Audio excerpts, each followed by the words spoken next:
pojawiliśmy się w telewizji, złożyliśmy scenariusz programu, który się nazywał Rób ta co chceta, czyli rock'n'rollowe za bez trzymanki. I wtedy pamiętam już te takie pierwsze, można powiedzieć, marketingowe, jeszcze ta nazwa nie funkcjonowała, uwagi. Proszę pana, to jest bez sensu tytuł, bo za długi.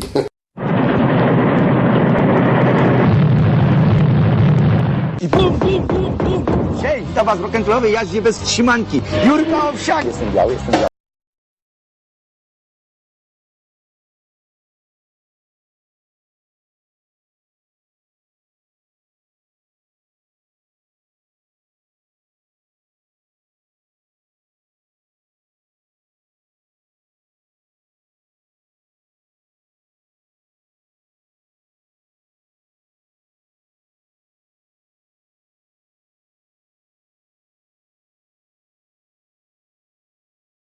A zatem Rób ta co chceta, na co Walter powiedział słowa wtedy dla mnie zupełnie abstrakcyjne, science fiction, kompletnie. Pani zobaczcie, jeszcze to słowo będzie niezwykle słynne, ten tytuł będzie słynny. Dzisiaj Rób ta co chceta, no weszło w różnych konotacjach, w różnych znaczeniach. Tak.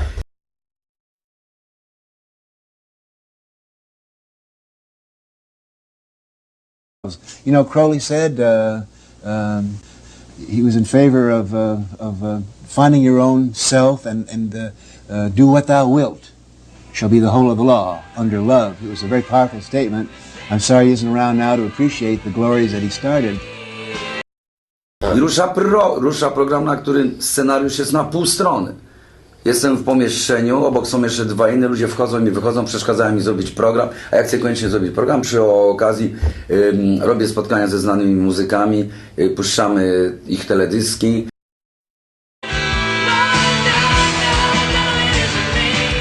The phrase, do what thou wilt, was taken from the Book of the Law, Crowley's most renowned work and one whose composition is worth understanding in the context of our study.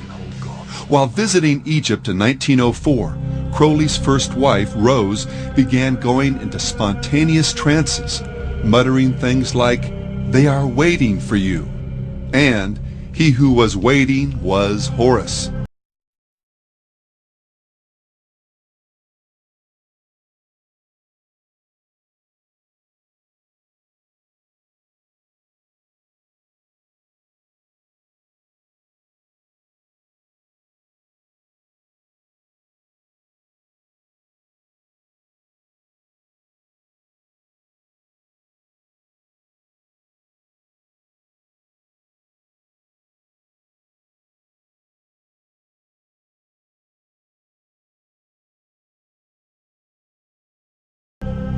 Intrigued, Crowley and Rose went to visit the Cairo Museum. From a distance she spied a glass case and exclaimed, there he is."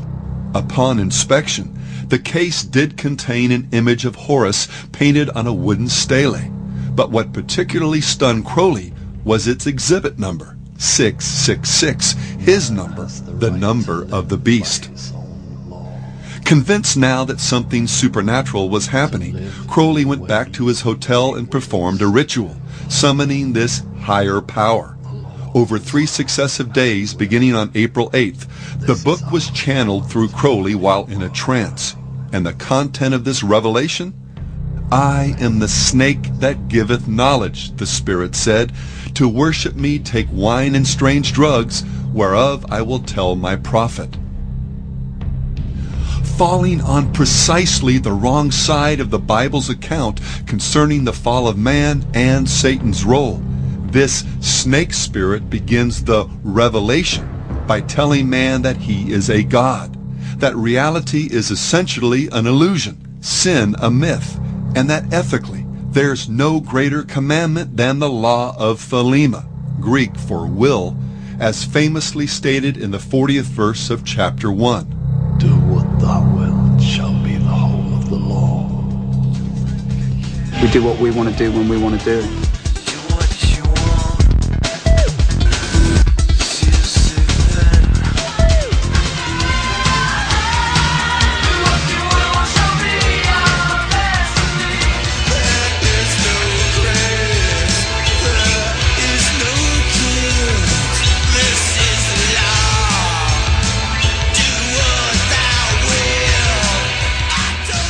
Well, today that same law has been written, spoken, or sung about by more contemporary artists than even Robert Anton Wilson would have imagined.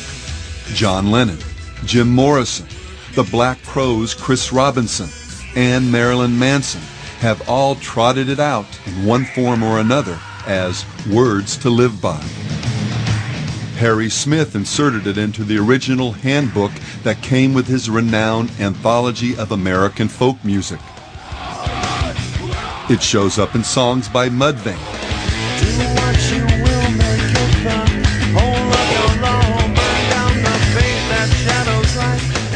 David Bowie, The Only Ones, The Electric Hellfire Club, Alphaville, Throbbing Gristle, Numb, Ancient Ceremony, Eddie and the Hot Rods, Death SS, Theater of Tragedy, Cult Disciples, Therion, Psychic TV, Celtic Frost, Bruce Dickinson, Moonspell, Graham Bond, Sepultura, Edge of Sanity, The Lords of the New Church, and Marilyn Manson, among others.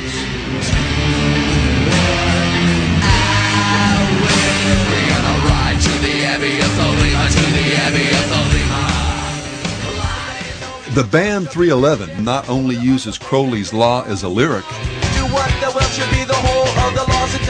the bass player had it tattooed on his leg, as well as Crowley's Tree of Life design on his back. Punk band Unwritten Law had Crowley's Law written on their concert t-shirts.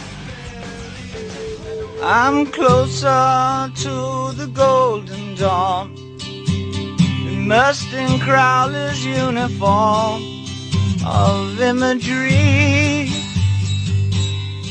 Among rock artists who have studied and embraced aspects of Crowley's magical system, Daryl Hall, Sting, Coil, and Killing Joke, among many others, could relate at some point in their careers to Bowie's comment, "My overriding interest was in Kabbalah and Crowleyism, the whole dark and rather fearsome netherworld of the wrong side of the brain." Director Donald Cammell, the man behind the underground film Performance, used to enjoy telling friends that, as a child, he would sometimes be bounced on the knee of the wickedest man in the world. Significantly, the film starred the Stones' Mick Jagger and Anita Pallenberg, herself a devoted occultist, and explored nihilism and insanity through the metaphor of rock and roll. The only performance that makes it, that really makes it all the way, is the one that achieves madness, right? Cammell also played the role of Osiris in Lucifer Rising, the film by another Crowley devotee, Kenneth Anger. Anger directed and produced a number of occult films that utilized the talents of rockers Marian Faithfull, Mick Jagger, Jimmy Page, and Bobby Beausoleil, another Crowleyite who was later convicted of murder in relation to the Manson cult.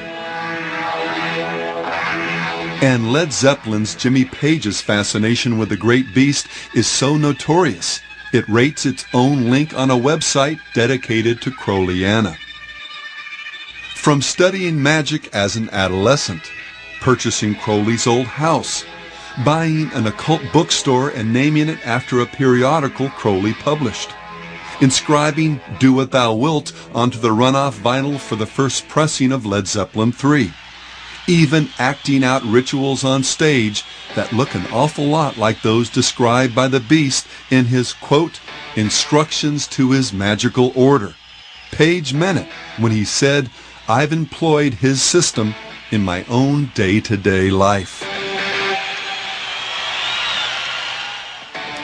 While few artists have shown the same level of dedication to Crowley's life and philosophy as Page, or the members of Coil, or any number of satanic metal bands, there's one sense in which Crowley's legacy has become central to the spirit of most of rock and roll. We'll discuss this in more detail in part 8 of this series, but for now understand that his primary message was simply, find your true will and then do it. Thou hast no right but to do thy will. Do that and no no other shall say nay. Every man and every woman is a star. Which, when you boil it down, really means There is no God but man. this is not to say literally that there's no God. Satan knows there is, as do all men, if but just deep in their hearts. The crux of Crowley's demonic creed was just that each individual has no higher authority than their own will, that we are free to live life as we please. And this was the lie that the serpent hissed in the garden, and the deception that has become the siren chorus that floats through the world of popular music. Just look into your heart, my friend. That will be the return to yourself. Don't care what people say. Just follow your own way. Don't give up and use the chance.